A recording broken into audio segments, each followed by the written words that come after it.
Hello, welcome to You Know Something. I am Dina. And I'm Diana. Diana, last week we spoke about a lot of different topics. I thought it was a fun show. And one of those topics was a company called the Top Tens did a poll and asked people what they learned in school that they never used, that they feel like was just a waste of their time. Yeah. One of those things was memorizing the periodic table. Okay. So we should have known that when you talked about it the other episode. Yeah, and you said we realized how little we knew about it, and you said, Danny, you need to do a little more research before you bring up the periodic table because you know nothing about it. So I did a little more research, and I thought if Okay. it's interesting, I'll mention it. If it's boring, I won't. But I thought it was kind of interesting the things I learned. So are you interested in Sure. me Let's sharing? chat about it. I bet Okay, our people would love to hear it. okay. So what is the periodic table? The definition of the periodic table, it's a table that a chart that's different scientists from different times have put together so you can have a visual look at all the elements known to man in the world in front of you. And you can, the little numbers on them show how much the atomic weight is and all that. So when they're trying to invent something or they want a chemical to do something, they think, well, this has this quality, so this, and I want to put all these together. So it's kind of like a ingredients list for a recipe if you're going to cook something new. Correct. That's my dumbing down Dina ease. It's a Dina dumbed down explanation. Pretty good. Yeah. And an element is something that is down to its simplest form. You cannot divide it into anything else where other things are made up of various things. An element is its pure self. Right. So I thought that was kind of an interesting way to learn about it. And it's so Yeah. funny because I was learning all that and I played this little trivia game on my phone occasionally. It comes on every day. It's from Swag Bucks and you win pennies. Like if you get 10 questions right, you get 10 pennies or whatever, and you just do it every day and it builds up and it's just fun. I like to play trivia, but then you get a little spending cash too. But the first question, not before last, after I had studied this, was what is the first element on the periodic table? So I knew it. Oh, wow. I don't know that I know it. Yeah. I mean, I actually used it. Yeah, I was going to ask you, I'll give you a multiple choice because I had a multiple choice question from it. Okay. Hydrogen, nitrogen, or magnesium? Hydrogen. That's correct. Very Really? good. Yeah, and I Wait. won 56 cents. Oh, well, I get half of that. That's true. So I thought it was kind of ironical, and I say that ironically, ironical that we said we never used it, and then I actually used it like 2 days later after I learned it. Of So course. you Yes. never know. You might make 56 cents if you learn Yeah. stuff. But I also learned that there are 118 as of now. Somebody might discover a new one. And there's actually one. Now, you and I are Tennessee hillbillies. Are we now? And one one of the newest elements discovered is number 117 out of 118. It's called Tennessine, Tennes. INE. Yeah, I think it's just one S. And it's named that because people in Oak Ridge and Vanderbilt Laboratory and the University Oh, of Tennessee all combined to discover this. And I would assume that it has something to do with an atomic bomb, because of it's in Oak Ridge. oh, perhaps, yes. Yeah, it's a synthetic one. So, and it only has a life of 0.18 seconds. A lot of these elements only exist for a split second to perform a function. I guess Yes. to blow up would probably be what it is, and then it Right. disappears. So we do live in near an area where, the atomic bomb, the biggie, was invented. Hmm. You can think of that as a war maker or a peacemaker. I prefer to think of it as a peacemaker in that Okay. case.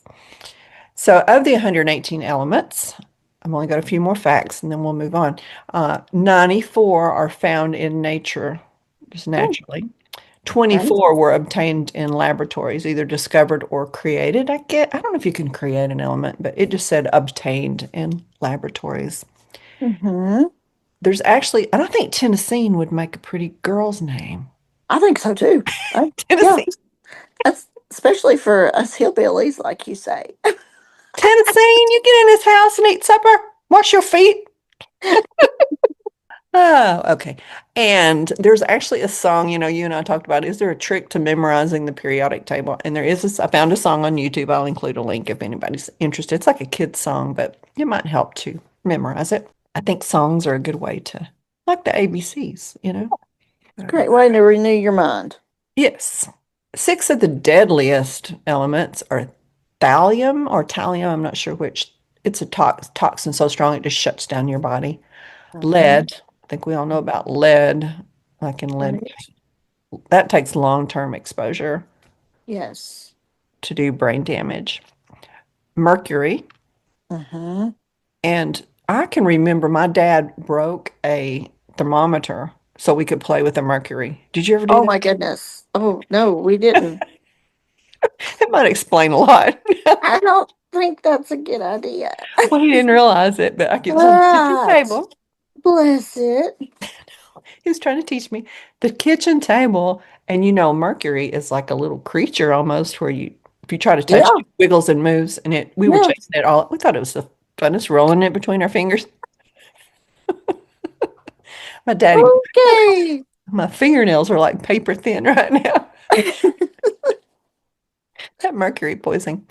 And mercury will, you have to be exposed to it over a long period of time also. So fortunately, and it will actually go in, you may know this as a medical professional, it'll go in and like change the shape of your proteins, twist them up, and which will Right. destroy you eventually. It causes brain craziness. And people who made hats, milliners, I think they're called, Hmm. back in the 1800s, used a mercury liquid to clean the hats with, make them shiny and buff them up. Oh, Hmm. And that oh, is where the term Mad Hatter came from, like that's interesting. isn't it? Because Okay. it would drive them Yeah. mad. They would go cuckoo. Absolutely. They're like, why are all these people that make hats so nuts? What's going on? So it's a deadly one. And then there's a whole bunch of reactive elements that when they come in contact with other things, they become, Correct. like when you mix, what is it when you're cleaning and you don't want to do this? Mix ammonia and bleach, Yes. it Hmm. will kill you dead. Hmm. Someone Don't be said, doing that. Windex in one hand, Clorox in the other. You do not want to mix those two. And it seems like a very natural thing to do, doesn't it? Like when, It does, and I'm sure when you're cleaning, and if you're not aware of that, you don't even think about it. And I think this is great information because everybody cleans, and we don't need to have, just as you said, one in one hand and one in the other. yeah, I think about when I clean my toilet, I put Comet in the toilet bowl, which has Yeah. bleach, and then Oh, I'll spray the seat with Windex sometimes. So Windex is ammonia, so I always think, okay, clean the toilet, shut the lid, clean the outside of the toilet. Don't, because that would be such an embarrassing way to die with your head face down in a toilet bowl. oh, mercy. Yeah, I don't want to do that. Mm. All right, so those are called reactive elements. Then you have your radioactive elements. Those are real popular. Right? Polonium, a single gram of polonium can kill 50 million people. Oh, And Marie Curie's, she ended up, I think, getting cancer from working with radiation. mm-hmm. And her sister actually died. I mean, her daughter died from it. Now, when you were in the hospital, haven't I seen nurses wear like little radioactive monitors, like if they work in X-ray and make sure they don't build up too much? Um, I know that they use their protective, wear, but as far as actual monitor, I'm not aware of that. I was thinking when my dad was in the hospital, they had a little medallion. I said, "What is that?" She said, "Well, that keeps up with my radiation exposure Oh, for a I day." never did work in radiology, but I really didn't know that either. Maybe that's Yeah. something new that's come out in the last. I mean, that's great.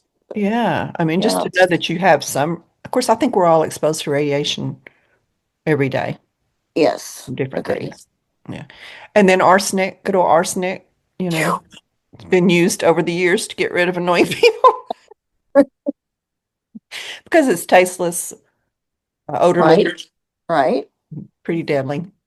And there's a lot of, Agatha Christie movies written around that, but we do not recommend you do that. Murder is wrong. Absolutely. Get a divorce. Get a divorce. Just go away. Do something different. Don't do And that. it's right. We do not recommend it. And then finally, Francine, which actually is a girl's name. Francine, if you put it on your tongue, just a little dot, it would react to the moisture on your spit and your face would blow up. Oh, Yeah. So stay away from Francine. goodness. And we're actually made up of elements, because I said that last week. I said, are elements Yes, yes, what you we're did say made of? that. Yeah, I'm Yeah. just guessing. Pulled it out my rear. But we are actually made up. We are made up of oxygen, 65% oxygen, Hmm. hydrogen, 18.5%. We're actually made of nitrogen, 3.2%. I wonder if that's why we sometimes spontaneously combust. Is that the reason I have hot flashes? When I went through hot flash, I really thought I'm going to explode. I mean, I will explode. It's possible. And when I was a little kid, I read an article about spontaneous combustion. You know what I mean? Where a person just, Yeah. and I mean, I worried about it for years. I thought, I'm going to spontaneously combust. I mean, if it happens. And maybe it was Francine. Maybe these people actually came in contact with Francine. I don't know. Never know. Calcium, 1.5%, and phosphorus, 1%. And then we rely on, elements are good things too. We rely on sodium, potassium, magnesium, selenium, iron, and copper, to name some, Hmm. to survive. Right. So if it exists, if you can hold it in your hand, think of it or see it, it is made up of one or more of the elements on the periodic table. Until we discover something new, there may be some new elements we have not discovered yet. That's very interesting. I've enjoyed talking about that, Dana. Well, thank you, Diana. Thank you for Well, humoring me. I no, I learned some stuff, so that's always good. All right. Also, following up from last week's episode, just shortly, learning to play the recorder was one of the things on the list of things you never used. And you were like, why would you play a recorder? Thinking about a tape recorder, I guess, Okay. which we did. I did play with a tape recorder when I was little. Did you ever have a tape recorder and record? Uh, oh yeah. Just, Had multiple ones because I would go through them. I used them all the time, so I'd have to buy a new one. we got it for Christmas. And my sister had a microphone, and I would like stick it over my belly button and record my stomach growling and like turn it. Okay. But it was like a toy. Did you use it like a toy? Or was it No, I practical? used it. No, I used it for really. I was always into music. Of course, I played piano and organ, so I a lot of times would just tape myself. Very good. Well, see, Diana's very sophisticated.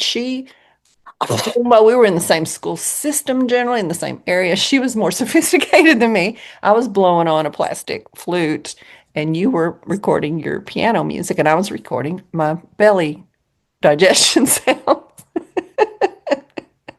So, if we're both hillbillies, and based on what you just said, what would I be called and what would you be called? As far as I'm the sophisticated one, if we're Oh, both hillbillies, as you said, what oh, would we call a sophisticated you'd be hillbilly? a highfalutin hillbilly. I'm a highfalutin hillbilly. I'm a HFB, highfalutin. Oh, no, I can't even. HFH, highfalutin hillbilly. Yeah, you got it. Most people did learn to play the recorder, so I think you were deprived, maybe. I don't know. I But it's probably was.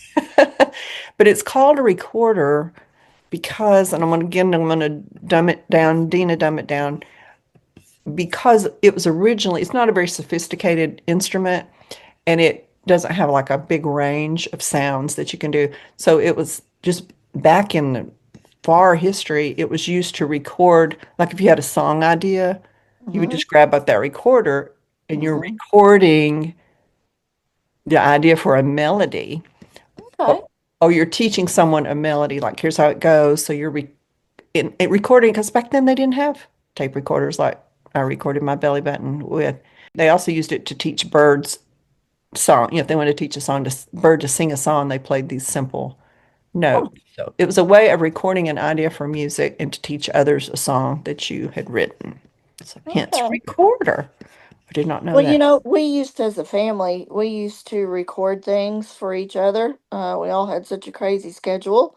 So we would just leave message recordings, and whoever got home, mom had left whatever we were having for dinner on the recorder, and so it was a way of communication for us.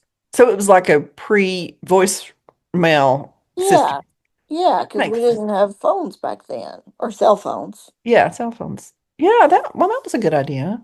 So Yeah, you had your answering machine, which was your little tape yeah, recorder kind of. Very cool.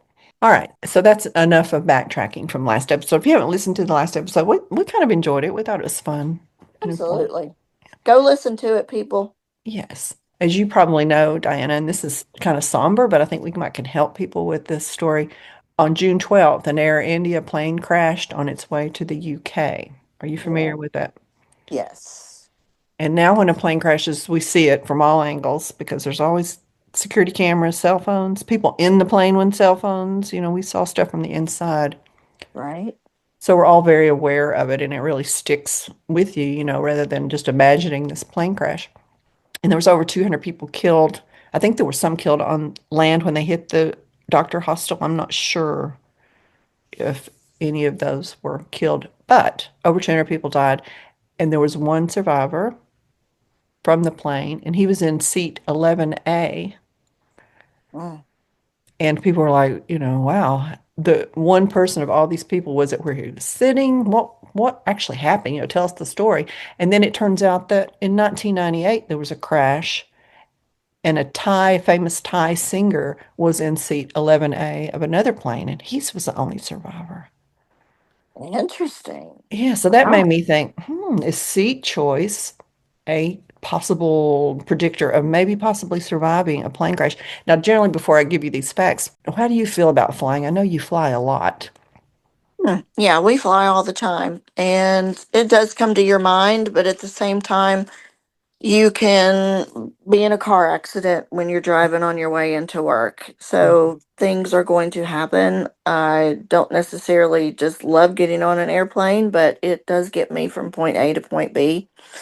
And as of late, it is relevant to recognize we need people who are proficient and effective in their jobs and their roles in order to keep people safe, no matter what seat you sit in.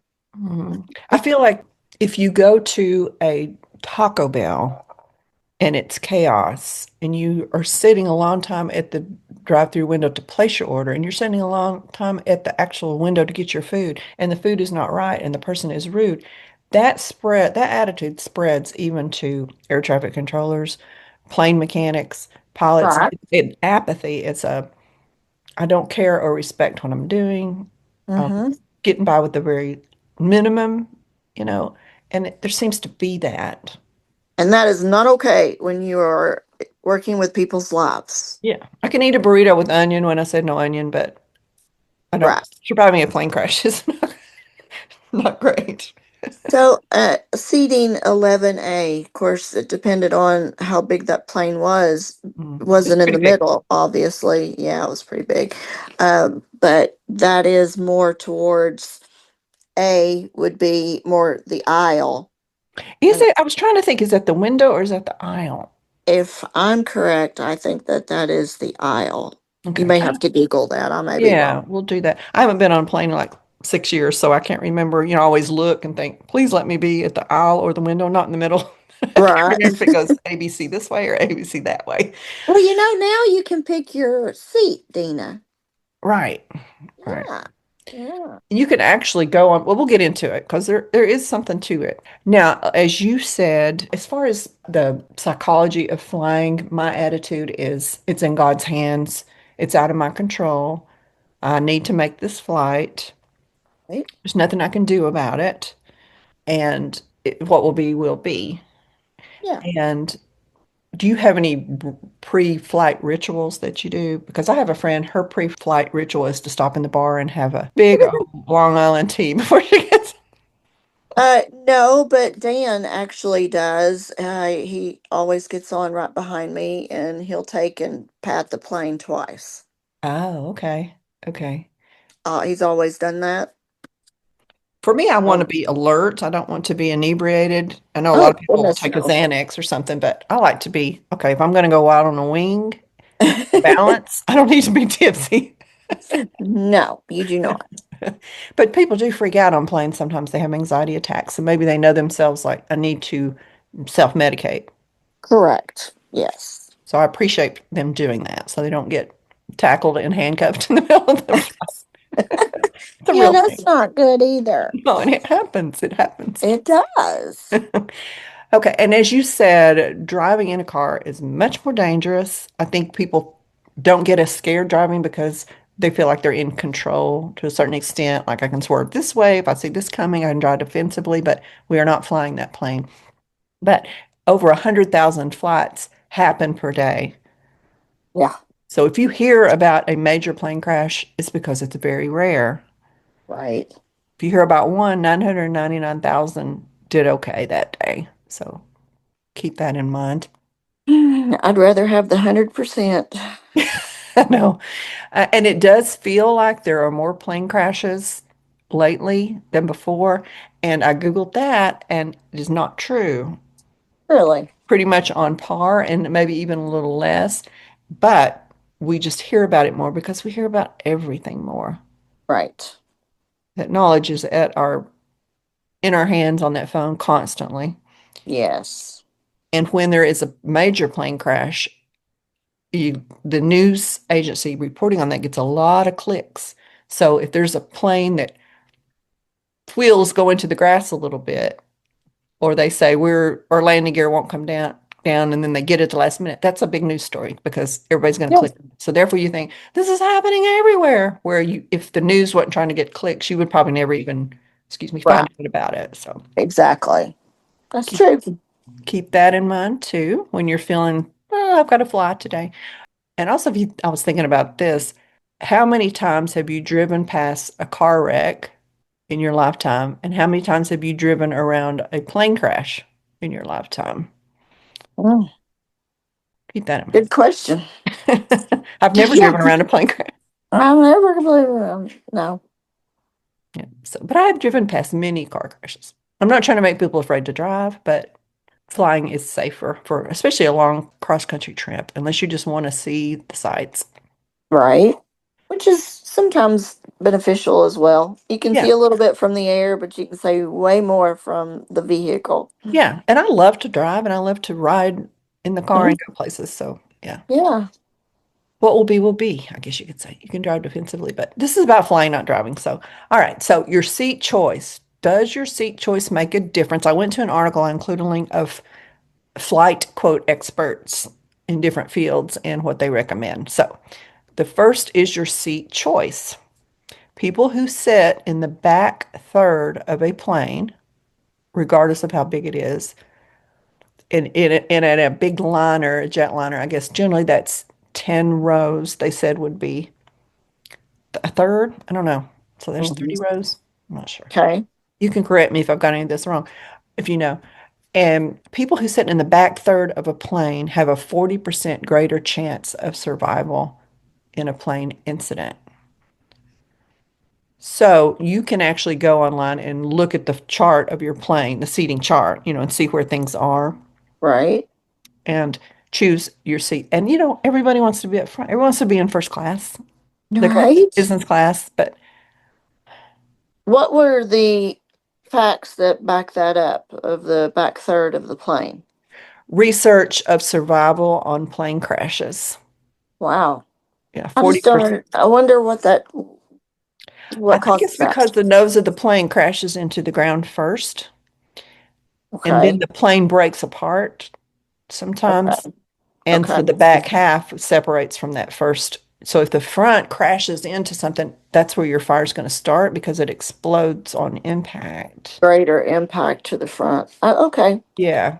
That makes sense. Number two is your clothing choice. Now, what kind of dresser are you when you go on a flight? Do you like to get all dolled up or do you like to be comfy and warm or how do you dress? I get all dolled up and I am comfy and warm. Do both. I do both. I I like to on planes it's usually cold. Yes. So Freeze. I I freeze. I know. I have me honestly a little blankie that I normally just carry on my arm, but no, I don't wear sweatpants or anything like that, but I wear, long pants and I think that the flight attendants and the people that are working on the plane, it's like you can tell they kind of like when people dress up. Mhm. You can actually get an upgrade that has been proven when you are dressed nicely. You know, when they Hmm. see you and you think, oh, that's a nice person and they look nice. Would you like to move up to first class? However, Right. your clothing choice can make a big difference. Number one, you do not want to wear synthetic fabrics. So I don't know what the pants you wear are made out of, but you need to wear cotton, wool. I guess linen Ooh. is a natural fabric. I'm not sure, but not polyester or synthetic jersey because it will melt onto your skin just from the fumes Oh, wow. if the plane Okay. ignites. Mm, So keep that okay. in Keep that in mind. mind. And then your shoes. Now, are you in your high heels and your pump? Yeah. Yeah. Diana, What? you cannot climb over wreckage and walk out onto the wing or jump down. You will puncture the evacuation slide. Well, Everybody honey, after you will die. I will take the shoes off before I get down on whatever chute that I'm going down. Yeah. I'll carry my shoes with me. Yeah. They say it's you need to wear laced up athletic shoes so you can balance on things and you won't cut your feet on the wreckage of the plane. So I Right. don't know, Diana, you may have to choose. Maybe you could wear your heels onto the plane and then switch into your tennies while you're It's sitting on the plane. You should never take your shoes off on the plane because you may have to jump up at a moment's notice. People will step on your foot, things will fall on your feet could get cut off. oh Lord. Okay? I mean, I'm telling you. Yes, you are. You can be a pretty dead person or you can be cotton, casual, alive person in your tennis shoes. Okay, It's once very you do, interesting. yeah, once you are seated in your plane, people like to be cool and not pay attention to the instructions and they don't want to, you don't want to think about crashing. You want to think about how fun it is and where you're going and talking to your seatmates and getting Right? your bag put away and all that. But once you sit down, you know where you are. Look around and find the emergency exit, like your flight attendant will tell you, and count should I go back or do I going to go forward? Which is the nearest exit? Right? How many seats? Because you may be in the dark, you may be in smoke, you may have your head down so you're not up in the flames. So you need to feel one row, two row as you touch the back of the seat. So look Oh, and think one, two, three, four, five, six seats I'm going to be touching to get out that exit, and it's on the left or the right. Just, do it and then have fun. But you do need to face the fact that you may have to know that. yeah, be aware. Yeah. So count your seats, plan your route of escape. The most dangerous times are 3 minutes into takeoff, which that India plane crashed like in less than a minute or something like that, I think, after it took Yeah. off, and Yeah. 8 minutes before you land. So, what can you do about that? Buckle your seatbelt, make sure it's on. People hate to put that seatbelt on, they can't wait to flip it off, but really, you should keep it on all the time unless you're getting up to go to the bathroom. You I keep, do. do you Hmm. keep it as tight as you can and be aware of what you're being told. Look at the lights. The lights will tell you things during that takeoff period and that landing period. Get serious, put things away. They tell you to do all that, and people are like, I'm just going to kind of hold my laptop or my book under so they can't see it. Put it away because it will become a missile that can hit you or somebody else, Mm. even just in turbulence. Yeah, sure. Yeah. Have you ever been in a plane that had some bad turbulence? Yes, went through a really bad storm one time, and it was a little scary, I have to say. Quite turbulent, but we obviously made it.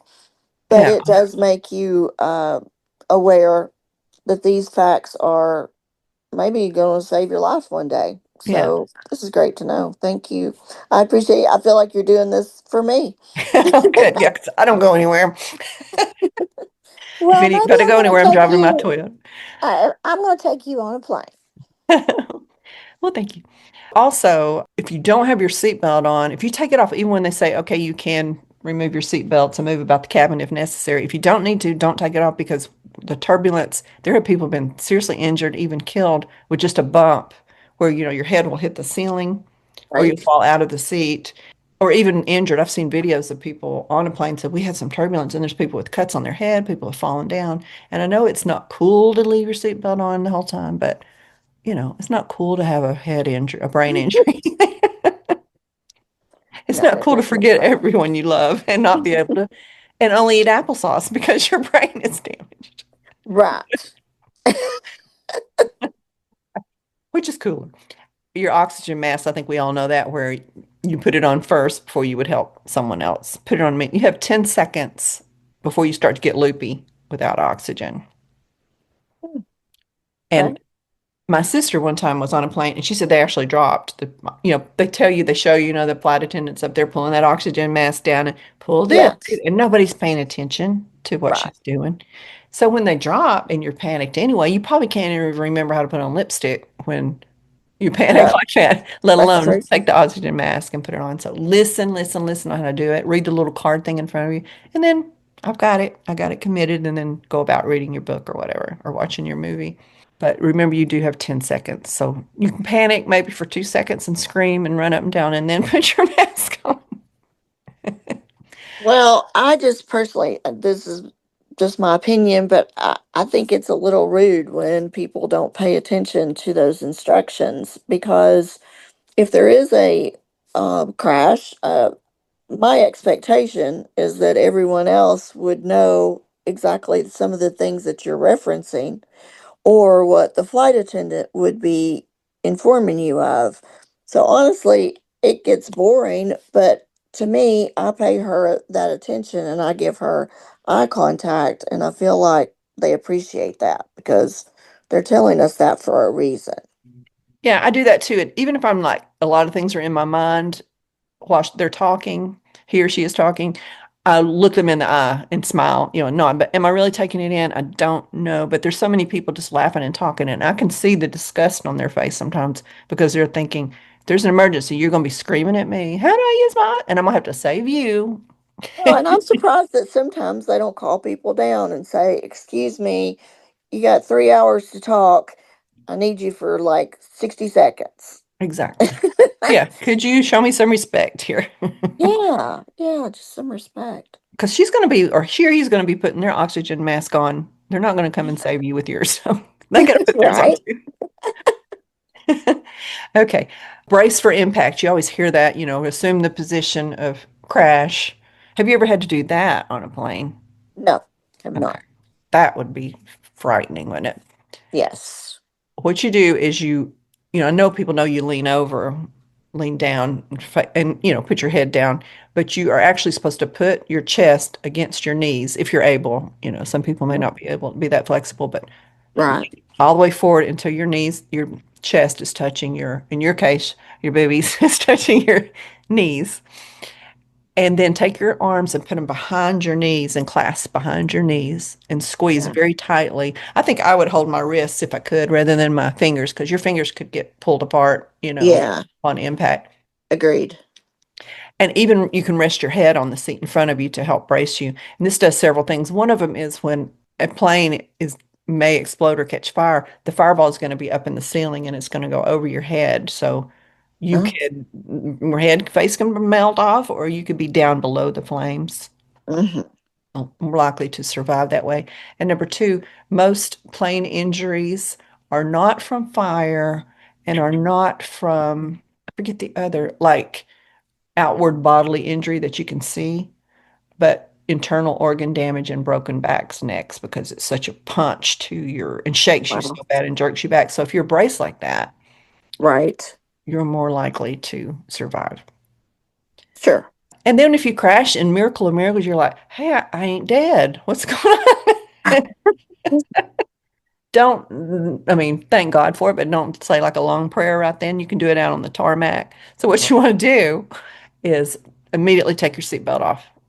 Uh, look at the surroundings if you can jump in Right. because you may have wreckage over your head or whatever, and find that exit. But don't dilly dally. Don't think, oh, where's my laptop, or I'm going to get my purse, which I think I naturally would be like, oh, I got to get my bag of stuff, and then Right. it blows up. There you are. And Dang, you survived. and then there you are with your stuff all blown up. Your Okay. handbag is melted to your bone arm. I don't mean to be disrespectful so close to a plane crash, but I mean, I have to laugh at this stuff or I go crazy. It's a sad thing. It is. So once you do realize that, hey, I'm alive, and you get out of the seat, move to the exit with your still crouched down. You don't have to be with your boobs on your knees, but keep your head down because there could be objects flying around. You might bang your head into something sharp, Right. get knocked out or cut yourself really bad. All right, so as you're moving through the plane, you've survived. You need to be leaning over and you need to keep your arms over your head because stuff could hit your head and your noggin is vital to get you out of there. True, Dana. And do we remember our route? Do we remember our number of seats we have to fill to go out? And whether we're going to go left or right? Are we just going to jump out the big gaping hole that's in the plane? Yeah, I want you to do what is Tomb Raider? What was her name? Oh, yeah. Angelina Lara Croft. Jolie, Lara Croft. Yes, I want you to be a Lara Croft with me and just jump right on off. Swing from something. Swing from the Swing strap from that hanging. oxygen hanging down. Oh, gosh. So you really do not want to leap out of any open hole, and you know how people jump off of buildings when they're on fire. My goodness, if a plane is on fire, you're going to try to leap out. But it's good if you could use mystery evacuation slide True. because a plane is pretty high up Yes. and you don't know what you're going to land on. So mystery evacuation slide is just basically a big blown up inflatable jumpy house. The kids play on. Yeah, exactly. Yeah. So what you want to do is you do not want to you just think of it as I'm getting out of here and you just start walking on onto it. You're probably going to tumble forward, Right. injure yourself. Yeah. And I've seen videos of people doing that and they really got injured. So they don't go over with you how to do that on the flight before the flight, but I'll include some links to that slide, how to evacuate properly. But basically you want to cross your arms in front of you so that you can kind of keep yourself not have flailing arms and all that and go all over the place. Yeah. And then kind of jump onto it, jump Lean forward. up and down. Well, you don't want to lean forward because you roll. So you kind of want to Okay. lean back and just, Lean back. yeah. Like they do on, how they tell you to do that on water slides? Lean back, cross your arms, and Yeah. because you'll I tumble. never liked I never liked that. I always feel like I need to lean forward. I know it's kind of a natural thing to do, but, and then you can watch the other people in front of you do it the wrong way and you can learn. You're gonna learn real fast. Oh, that man did not land well. I don't want to do it like that. Yeah, that doesn't look pretty. No, that was not a good one. All right. And don't stop and, like great judge people at 9, 7, hold up cards as they're jumping down to 4. Focus, focus. That's all really that you can do, except once you get out, keep a moving. Keep a moving. Get away from the plane. At least 500 Yes. feet. Yes. Keep it moving. Whatever you're moving, keep it moving. Yeah, because I think you want to have a chance to kind of just fall down because you're either injured or you're so relieved to be off, you just collapse. Well, they have that crescendo where that truly stressful moment, and then you recognize the situation may not be okay at the moment, but you're eventually going to be okay. You have survived this. Yeah. Can you imagine just the traumatic stress? I Mm-mm. mean, and we make light and we, make things funny so that it's interesting, but these are all very great facts in order to keep yourself and others safe. Right, exactly. And you do, just keep going. And hopefully there'll be people there instructing you at the bottom to, go. You want to be at least 500 feet away because there could be other explosions. You Yes. want to make room for those emergency vehicles because there was an incident where foam was sprayed Mm. and people had just laid down and the foam was sprayed and the fire truck came and could not see and ran over people and killed them. Oh my goodness. Can you imagine surviving a plane crash and you get run over by a fire truck? So, No, that's a bad day. yeah. So you move away at least 500 feet from the plane. Then you pray and get down on your knees and thank God. Now, Yes. the unlikely event of a water landing, you know how they say that?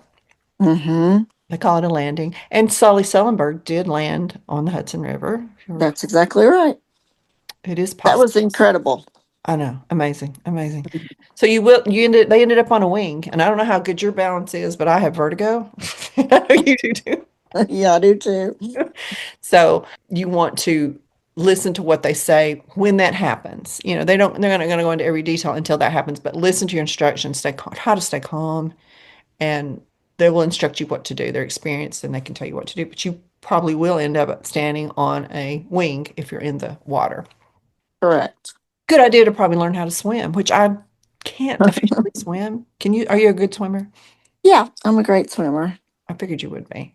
Remember I was a lifeguard. We talked about that. Of You course. forgot Well, that. then let me ask you, Miss Lifeguard, you end up in the ocean, let's say. You're on the wing, the plane is sinking. You cannot swim. Now you've got on a floaty thing. What is something a person who is not a great swimmer can do to survive? What's a move or a position you can take? Well, just being on your, in my opinion, just staying afloat on with your back. You don't want to be, forward and just trying to relax and rest on your back. Hopefully, there's going to be rescue vehicles coming very quickly. Yeah. But yeah, if you're trying to just tread water and move all that stuff around, you're just going to exhaust yourself. The energy's I can imagine after you've endured all that, you don't have much energy anyway. So just laying back and letting yourself float on the ocean is the thing to do. And hopefully you'll have that seat that you can hold on your in front of you and lean back Yep, and that's float. true. Yeah. Okay. Float on your back. Oh, okay. Good tip. So hopefully you will not experience this. No one you love will experience this, but maybe because we have kind of been goofy about this, it will stand out in your. That's kind of why I do it because I think you remember things more when there's something silly associated with it. Yes. And you'll remember we two crazy ladies when you're on the plane and say, Dina and Diana said to do this. So hopefully we can help you with that. Have you So, Dina, oh, I'm sorry, I Oh, no, didn't go mean to ahead. Go talk ahead. over you. No, it's time. Go. I have a question.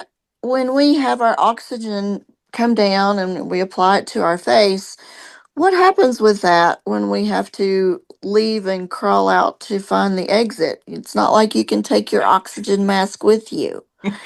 If you did forget it was on your face and you took off out, it would spoil and probably bring you back to your seat. Well, I would think that when a plane, quote, lands hard, there'll be plenty of oxygen coming through all those gaping holes in the plane. So you can throw that oxygen mask or take it as a souvenir. If you want to take it with you, you can probably yank it out of the plane. I'm sure they'd let you have it. I'm sure. Oh, Lord. Now, what is the worst experience you ever had on a plane? Have you ever experienced like severe turbulence or? Yes, we have been in a storm situation and it was quite turbulent enough to my fingernails were digging into Dan a little bit. Like, Yeah. okay, we're getting a little and I also suffer from vertigo, so the turbulent plane does not help me. It makes me sick. Right. So it's bad to be in that situation and be sick. Yeah. I've experienced turbulence like going into Las Vegas. No, flying out of Las Vegas. You know how when you try to leave Las Vegas, you're having to go over those mountains and that Right, you're just struggling to get up. And you notice how people react. Everybody wants to be cool, and they all kind of look at each other and it gets very quiet and that bump, bump, bump. And then when right. you get up, everybody's kind of like, oh, shoosh, Interesting how people react in a situation like that. But Whew, lots of personalities on a plane. oh my goodness, you're locked in this capsule with no escape with crazy people. Yes, absolutely. Look at history. What Have you happened have you on ever 9 known? 11? Oh yeah. Oh gosh, that's a whole nother thing. Do you know any flight attendants or I do, actually. Yes, I know a couple of flight attendants. I always wonder what would make you, I mean, I'm so glad people do and I respect them so much, but just the odds of going up every day, several times a day, and really helping people with no escape when you have no escape and see the worst in people, I would think, wouldn't you? Oh, 100%. Yeah. There are going to be people that are stepping all over people, screaming. It is going to be chaotic. So Mhm. stay away from those people. They are true heroes, angels for sure, and very patient. And when they lose it occasionally, you see videos of flight attendants losing it. I'm always like, I don't, you deserve to lose it. You can lose it. It's okay. Agreed. Go off on that. that person. All right. Well, Diana, I didn't tell you there was going to be a quiz Oh, afterwards. okay. Okay, you're booking your next Surprise. flight. Tell me what you've learned. I have learned that I can go on and I can see which seat that I want to sit in, and I'm choosing 11A. If you can't get 11A, you want to be on the back third. To me, 11 would be in the front, but we won't go into that. Okay, then what next? Next steps are you going to take for safety? Next step I'm gonna take is I'm gonna wear the right kind of clothes. I'm gonna take me a pair of tennis shoes because you want me to change into those, You can whatever. still look hot going through the airport. And I'm going to put my seatbelt on and keep it on. And I'm also going to listen to the flight attendant, even if I think that I know everything. I'm sure there's something that she could educate me on. And Hmm. it's also respectful. Agree. Um, how am I doing on my quiz? You're doing great so far. So let's Okay. say there's some turbulence. You'd be good because you got your seatbelt on nice and tight. Right. And if the oxygen mask did drop down, I would put mine on first. Exactly. And Then you I would would pay help Dan. attention on how to put it on while watching the flight attendant. That's right. Okay. So let's say you're going down. What are you going to do? Mm. Prayer would be the very first thing. Yeah, Yes. good. I would grab Dan's hand and pray and close my eyes. What position are you going to take? If we're going down, I'm gonna have my head down and I'm gonna have my chest on my knees and my arms wrapped underneath me and enclosed, meaning either your fingers or if you can reach your elbows, that's even better. To Mhm, be in like the fetal position. right. And I don't think I mentioned you do want your seat tray upright. Oh, yes, Obviously, your head could be against the seat in front of you to help brace you and cushion you. correct. What are you going to do with your laptop that you had in your lap? Well, I didn't have one in my lap, Okay. So you don't have any missiles in your hands. but if Dan had one, I would put it. It should have been put away to begin with, is what you had told us. Yeah, put it under So the seat. If there's under the seat. yeah, if there's a problem, put it underneath the seat. Okay, so then you land, you wake up and you realize you and Dan are cool. You're good. What are you going I'm gonna give him a kiss. to do? So everybody should give Dan a kiss, and then what? No, I'm going to give Dan a What are you kiss. immediately going to do once you realize you survived? So are we in a crash? We're Yes, you actually have in a crash. landed. Yeah, We have, but we've crash landed. yeah, you got to make an emergency exit. Okay. So we would get out of our seat belts, take Hmm. off our oxygen, get down on the ground and protect our head, count the number of seats in either direction, whether you're going frontward or back. Yeah, and you would have done that at the beginning. We forgot that. Okay, yes. Okay. And if you get to the wherever you can exit the plane, that they have the what are those jumpy things called? Evacuation slide. Evacuation slide. Fancy. And, and I'm Remember, going you're a to, highfalutin hillbilly. You got to say. I know, right? I'm going to cross my arms and I'm going to lean back, not lean forward. I'm going to lean back and I'm going to jump. Right. And then what? And then I'm going to get up. I don't You're know. gonna run. You're gonna I'm going to run. run. Oh, that's right. Get away from the plane. Yeah, very good. I listen. You are. You're a good listener. All right. So, is there anything you want to add? Any final thoughts before we go? I think you already shown what you learned, which was a lot, and hopefully other people learned. But I'm gonna let you close out the show today. Oh, well, isn't that just sweet of you? Just to put me on the spot like this. You know, with everything that's going on in the world and plane crashes, etc., I think it's an important time for all of us to remember to remain calm.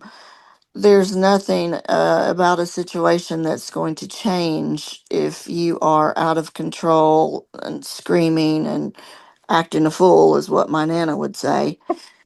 And so we're all human beings and we all just want to get up and live our life that day and come home to our family that night. And unfortunately, that does not happen sometimes. So it's always wise to give ourselves education and knowledge so that we can be as safe as we possibly can be so we can return to our families. Very That's good. all I'd have to say. That's awesome. I appreciate you joining me again, Diana. We appreciate all our listeners, and we will see you Sunday for Giggles and Gratitude. Bye bye. And don't miss us. Bye bye.